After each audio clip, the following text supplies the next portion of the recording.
Bienvenue sur Esprit Profond, la chaîne qui explore les mystères de la psychologie humaine à travers les regards des plus grands penseurs et philosophes. Aujourd'hui, nous plongeons dans l'univers fascinant de Carl Jung pour comprendre pourquoi, malgré nos meilleures intentions, nous nous sentons souvent vides dans nos relations. Avez-vous déjà eu l'impression étrange que, malgré toute l'attention et l'affection que vous investissez dans une relation, un vide persiste? Vous vous sentez proche de l'autre, peut-être même intimement lié, mais quelque chose vous échappe. Une sensation d'être là sans réellement être présent. Ce vide, vous l'avez sûrement ressenti. Une sorte de malaise insidieux qui flotte dans l'air, difficile à décrire, mais impossible à ignorer. Pourquoi, malgré l'apparence de connexion, certains se retrouvent-ils à se sentir plus seuls que jamais dans leurs relations les plus proches? C'est un phénomène fascinant que Carl Jung, l'un des plus grands psychologues du XXe siècle, nous aide à explorer. Dans son analyse des relations humaines, il nous révèle une vérité dérangeante mais essentielle. Ce vide que vous ressentez pourrait bien ne pas être causé par l'autre, mais par vous-même. Avant de partir à la découverte de ce phénomène, mettez-vous à l'écoute de votre propre esprit. Et si la raison de ce sentiment de déconnexion ne venait pas de l'autre, mais de vous? Et si votre quête d'unité avec l'autre n'était en réalité qu'une projection de vos désirs et besoins non satisfaits? Une projection qui vous empêche d'être pleinement présent, dans l'instant, avec l'autre. Jung nous met en garde contre cette illusion de proximité, de fusion avec l'autre, qui n'est souvent qu'un miroir de nos propres attentes, de nos insécurités. Plutôt que de chercher à combler ce vide à l'extérieur, et si le véritable travail résidait dans une introspection profonde, une confrontation avec nos propres démons intérieurs? Aujourd'hui, nous plongeons dans l'œuvre de Carl Jung pour comprendre pourquoi ce vide persiste, pour analyser les mécanismes psychologiques qui influencent nos relations les plus intimes, et comment ces dynamiques peuvent être transformées. Une exploration qui commence par une question essentielle. Avez-vous déjà pris le temps de vous observer, de comprendre ce qui vous manque réellement dans vos relations? Le vide que vous ressentez n'est pas simplement une absence d'amour ou de connexion. C'est une invitation à regarder plus profondément en vous-même. Et si, en réalité, tout ce que vous cherchez chez l'autre n'est qu'une réponse à une quête intérieure qui vous appartient? Le concept de l'ombre chez Carl Jung. Carl Jung, l'un des pionniers de la psychologie analytique, a introduit un concept fondamental pour comprendre nos comportements et nos relations, l'ombre. L'ombre, c'est cette partie de nous-mêmes que nous choisissons souvent d'ignorer, de refouler ou même de détester. C'est la face cachée de notre psyché, composée de tout ce que nous rejetons ou que nous n'osons pas affronter. Elle contient nos peurs les plus profondes, nos désirs inavoués, nos faiblesses et surtout nos blessures non guéries. Mais cette ombre ne reste pas dans l'obscurité. Elle trouve toujours un moyen d'émerger, souvent de manière inconsciente. Elle s'invite dans nos relations, non pas sous la forme de ce que nous sommes réellement, mais comme une projection de ce que nous rejetons en nous-mêmes. Par exemple, si vous avez peur du rejet ou de l'abandon, il est possible que vous projetiez cette peur sur votre partenaire, même si ce dernier n'a rien fait pour la provoquer. Vous commencez à douter de ses intentions, à interpréter des gestes ou des paroles de manière négative, créant ainsi une distance entre vous et l'autre, même si ce n'est pas nécessairement justifié. Cette dynamique crée un vide relationnel. En refusant de voir et d'accepter notre ombre, nous projetons nos insécurités et nos peurs sur l'autre, l'empêchant d'être réellement lui-même et, par conséquent, nous nous éloignons de l'intimité véritable. La connexion, cette énergie essentielle qui devrait circuler librement, est bloquée par nos projections incessantes. Ce que nous refusons de voir en nous-mêmes devient ce que nous voyons dans l'autre. Jung disait « Tout ce qui ne vient pas à la conscience revient sous forme de destin ». Cette citation renforce l'idée que ce que nous refoulons n'échappera jamais à notre conscience. Il reviendra inévitablement sous une forme ou une autre.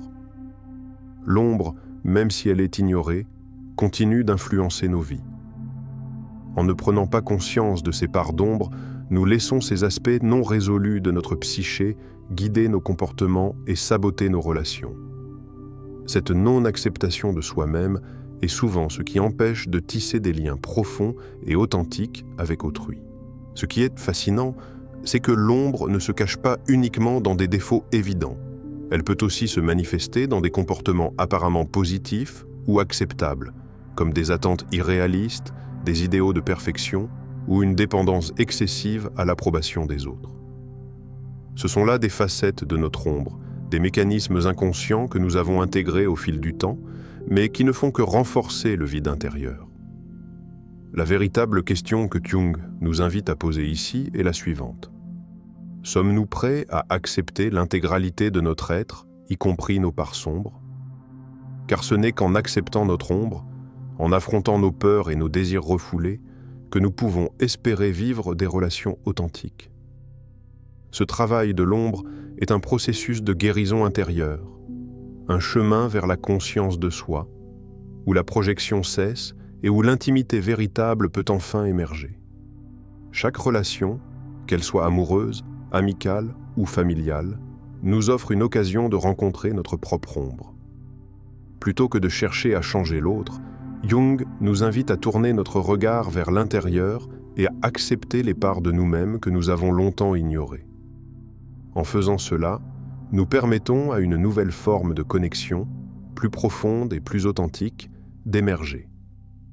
Mais, avant tout, nous devons nous libérer de cette lutte interne entre l'identité consciente et l'ombre pour enfin faire place à une relation véritable et épanouissante. L'importance de l'individuation. Imaginez un arbre qui, dans la profondeur de la terre, ancre fermement ses racines.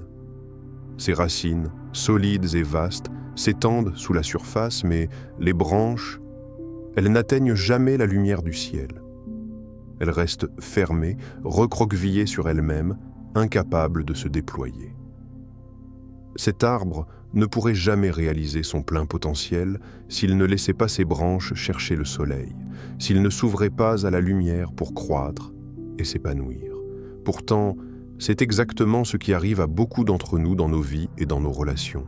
Nous restons attachés à notre sol, à nos racines, mais nos branches, notre véritable essence, sont cachées, bloquées par nos peurs, nos conditionnements et nos attentes sociales. L'individuation, selon Carl Jung, est ce processus vital par lequel nous apprenons à nous libérer de tout ce qui nous empêche d'être pleinement nous-mêmes. C'est comme si nous devions, un jour, sortir de notre cocon, briser nos chaînes invisibles et permettre à notre véritable soi de s'épanouir. L'individuation est l'acte de devenir, en toute conscience, la personne que nous étions censés être, en intégrant toutes les facettes de nous-mêmes, y compris celles que nous avons longtemps ignorées ou rejetées. Cela signifie accepter nos faiblesses, nos contradictions, mais aussi célébrer notre unicité. La question essentielle ici est: êtes-vous prêt à ouvrir vos branches au soleil, à vous libérer des vieux schémas et à accepter votre propre lumière intérieure? Comme l'arbre, vous avez en vous une forme de grandeur qui attend d'éclore.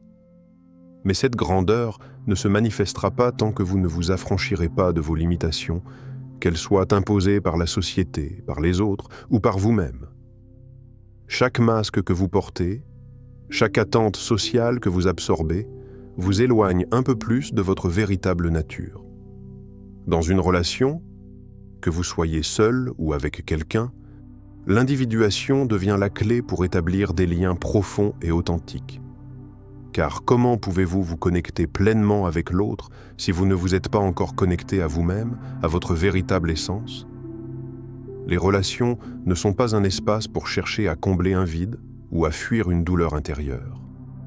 Elles doivent être un lieu de partage, de croissance commune, où chacun, à son tour, devient son propre soleil, illuminant non seulement sa propre vie, mais aussi celle de l'autre. Les relations deviennent alors un miroir.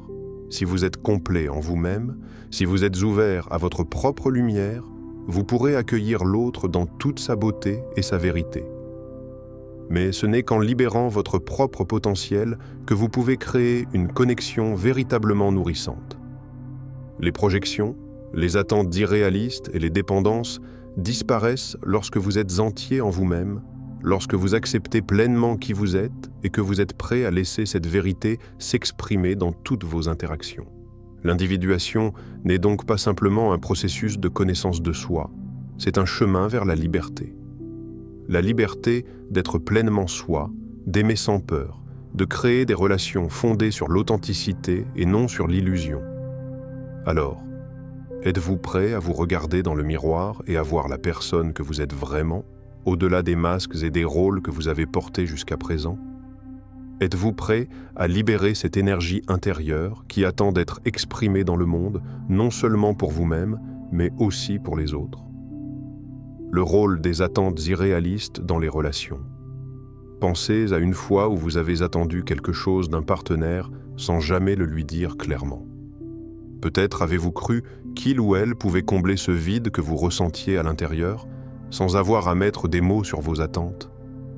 Une sorte d'espoir tacite, presque invisible, mais si puissant qu'il vous poussait à penser « il ou elle devrait savoir ce dont j'ai besoin ». Combien de fois avez-vous imaginé que l'autre pouvait lire dans vos pensées et résoudre ce vide sans même que vous ayez à demander? Cette attente silencieuse, cachée derrière des gestes et des silences, est un piège dans lequel beaucoup d'entre nous tombent. Elle crée une illusion, un fantasme de perfection que personne, pas même la personne la plus proche de nous, ne peut atteindre. Est-ce que ce n'est pas là une grande source de souffrance dans les relations? L'attente de quelque chose que l'autre ne peut ni savoir ni offrir, simplement parce qu'il n'en a pas conscience, et parce que nous ne lui avons pas permis de le savoir. Pourtant, au lieu d'examiner notre propre responsabilité dans cette incompréhension, nous projetons cette frustration sur l'autre. Nous pensons que c'est de sa faute si la relation ne répond pas à nos attentes, mais n'est-ce pas plutôt nos attentes irréalistes qui sont à l'origine du problème? Carl Jung nous avertit à ce sujet. Nous ne voyons pas les choses telles qu'elles sont. Nous les voyons telles que nous sommes. Cette citation résonne profondément quand nous réfléchissons à nos attentes dans les relations. Combien de fois avons-nous projeté sur l'autre ce que nous n'avons pas encore réglé en nous-mêmes? Combien de fois avons-nous attribué à l'autre le rôle de guérisseur de nos blessures non cicatrisées? Nous ne voyons pas la personne pour ce qu'elle est, nous la voyons pour ce que nous avons besoin qu'elle soit. Ces projections façonnent notre vision de l'autre, transformant notre partenaire en une figure fantasmée, une image idéalisée, souvent éloignée de la réalité. Ce mécanisme de projection est insidieux, car il nous empêche de voir l'autre tel qu'il est vraiment. Plutôt que de l'accepter dans sa totalité, avec ses défauts et ses qualités, nous créons un portrait imaginaire qui finit par décevoir nos attentes. Et, au lieu de développer une véritable intimité, nous sombrons dans la frustration, l'amertume, voire la colère. Mais pourquoi faisons-nous cela? Pourquoi avons-nous ces attentes irréalistes? La réponse est simple. Elles sont souvent ancrées dans nos blessures passées, dans des idéaux imposés par la société ou la famille, ou encore dans des attentes modelées par des récits que nous avons entendus sur l'amour et les relations. Nous recherchons inconsciemment un sauveur, un partenaire qui puisse nous réparer, nous rendre heureux, nous apporter ce que nous n'avons pas pu trouver en nous-mêmes. Ces attentes sont liées à notre peur de l'imperfection, à notre incapacité à accepter que l'amour véritable implique des défauts, des compromis, mais aussi un travail continu sur soi-même. Mais si nous cessions de projeter sur l'autre nos désirs non résolus et que nous commencions à les exprimer clairement, avec honnêteté et vulnérabilité? Et si, au lieu de voir l'autre comme une solution à notre vide intérieur, nous commencions à prendre la responsabilité de notre propre guérison, à travailler sur nos attentes et à libérer nos relations de ces fardeaux invisibles? Peut-être que ce vide que nous ressentons dans nos relations ne vient pas du manque de l'autre, mais de notre incapacité à être pleinement présent, à accepter que personne n'est parfait et que l'amour vrai consiste à se voir tel que nous sommes, imperfection et blessures comprises. Alors, combien de fois avez-vous projeté vos propres besoins non satisfaits sur quelqu'un d'autre? Et combien de fois avez-vous vu l'autre à travers le prisme de vos attentes, et non pour ce qu'il ou elle est réellement? Peut-être est-il temps d'ouvrir les yeux et de voir l'autre pour ce qu'il ou elle est, sans filtre, sans projection, mais avec une pleine acceptation. L'amour véritable commence par cette clarté, par la vérité de soi et de l'autre. L'amour véritable est la guérison intérieure. L'amour véritable n'est pas une quête incessante de quelque chose à combler, ce n'est pas un vide qu'il faut remplir avec des attentes irréalistes ou des projections, non. L'amour véritable consiste à célébrer l'unité dans la différence. C'est comprendre que, dans nos relations, ce vide que nous ressentons n'est pas un manque à combler, mais une invitation à nous rencontrer nous-mêmes. Imaginez un instant que ce vide ne soit pas un signe de défaite, mais un appel à la transformation. Il est facile de penser que l'amour doit combler nos lacunes, que l'autre doit être la clé pour résoudre nos insécurités. Mais en réalité, c'est en guérissant de l'intérieur que nous trouvons la paix. Et c'est cette guérison qui transforme notre manière d'aimer. En cessant de chercher à remplir ce vide à l'extérieur, nous découvrons que l'amour véritable ne réside pas dans l'autre, mais dans la façon dont nous nous aimons et nous acceptons nous-mêmes. Prenons l'exemple de deux âmes perdues qui cherchent l'une en l'autre un reflet de ce qu'elles croient être leur vérité. Elles s'approchent, se rencontrent, mais à cause de leur propre incapacité à s'aimer pleinement, elles ne font que se projeter des idéaux. Le vide, au lieu de se résorber, devient plus profond. Mais un jour, l'une d'elles se rend compte que ce vide ne doit pas être comblé par l'autre, mais par elle-même. Elle commence à se guérir, à s'accepter, et petit à petit, elle se libère des chaînes des attentes. Elle n'a plus besoin que l'autre soit sa source de complétude, mais elle choisit de l'aimer pour ce qu'il est réellement, sans illusion. L'amour, alors, devient un acte de liberté. Lorsque nous guérissons de l'intérieur, nous nous libérons des attentes irrationnelles et de la peur de l'abandon. Nous pouvons enfin laisser l'autre être simplement lui-même, sans l'obliger à jouer un rôle ou à remplir un vide que nous seuls devons guérir. C'est dans cette acceptation de soi, dans la guérison intérieure, que naît la véritable intimité. C'est là, dans cette ouverture, que se trouve la base d'une relation véritablement épanouissante. Carl Jung nous rappelle cette vérité essentielle. Là où il y a de l'amour, il y a de la vie. Lorsque nous choisissons l'amour authentique, l'amour qui vient de l'intérieur, il ne s'agit plus de combler un vide. Au contraire, nous vivons. Nous commençons à exister pleinement et nos relations deviennent des espaces d'épanouissement, d'échange et de croissance. L'amour devient alors une source de lumière, une énergie qui nourrit et ne vide pas. Peut-être que ce vide que vous ressentez, loin d'être une malédiction, est en réalité le point de départ de votre propre guérison. Une guérison qui vous permettra non seulement de vous aimer pleinement, mais aussi d'aimer l'autre dans sa vérité. Ce vide est une opportunité déguisée, une chance de vous rencontrer vous-même, d'accepter vos failles et vos imperfections, pour enfin, dans cette acceptation, rencontrer l'autre sans attente, mais avec pureté. Alors, posez-vous la question. Êtes-vous prêt à guérir ce vide? Êtes-vous prêt à transformer cette souffrance en une opportunité de croissance personnelle? Car l'amour véritable, celui qui nourrit et ne détruit pas, commence par l'acceptation de soi et se répercute dans toutes les relations de votre vie. C'est dans cette transformation intérieure que naît la beauté des connexions humaines. C'est dans ce processus que l'amour se révèle dans sa forme la plus pure. Ce vide que vous ressentez dans vos relations n'est pas une fatalité. En comprenant les mécanismes sous-jacents, en travaillant sur l'individuation et en acceptant notre propre ombre, nous pouvons créer des relations plus profondes et sincères. Mais rappelez-vous, cela commence par vous. Si vous êtes prêt à franchir ce pas, à vous libérer des projections et des attentes irréalistes, vous ouvrirez la voie à des connexions qui, au lieu de vous laisser vides, vous rempliront de lumière et de vérité. Maintenant que vous avez exploré les profondeurs de l'amour véritable et de la guérison intérieure, il est temps d'agir. Cette transformation commence par vous. Êtes-vous prêt à embrasser votre véritable essence et à accepter le vide comme une invitation à la croissance personnelle? Prenez un moment pour réfléchir à vos attentes dans vos relations. Libérez-vous de la pression de combler des vides externes et tournez-vous vers vous-même pour guérir ce qui doit l'être. Partagez dans les commentaires votre propre parcours vers la guérison intérieure et la transformation des relations. Ensemble, nous pouvons créer des liens plus authentiques et plus profonds, fondés sur l'acceptation et la vérité.